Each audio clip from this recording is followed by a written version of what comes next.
The prophet Musa grew up in Pharaoh's palace. He came of age, and God gave him knowledge and wisdom.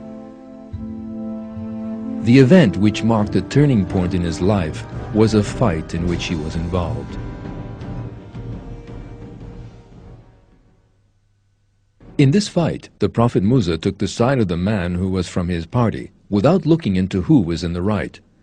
Though he did not intend to kill him, the other man died from the blow. The prophet Musa realized he had erred and repented, seeking refuge in God. He begged God to forgive the sin he had committed.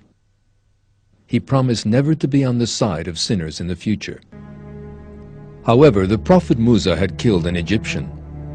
The Egyptians would seek their revenge. As we are told in the Quran, the prophet Musa spent the night in hiding.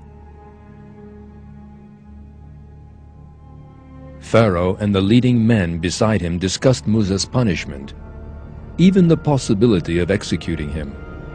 Someone who overheard the discussion came to warn Musa. At this, the prophet Musa left the city and went away from Egypt. The prophet Musa turned to the east of Egypt, to Midian, beyond the Sinai desert.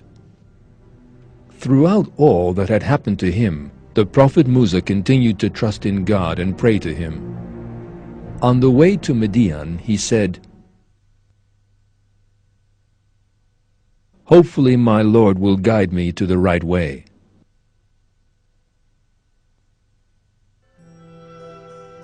The prophet Musa encountered two women by the waters of Midian. The women were frightened of the other shepherds there and were unable to water their animals. The prophet Musa ran to the women's assistance and watered their flocks. In return for this behavior, the women's father invited the prophet Musa to pay his wages for drawing water for them. He asked the prophet Musa to stay with them and to help him. He said that he would give one of his daughters to the prophet Musa as his wife. The prophet Musa accepted this proposal.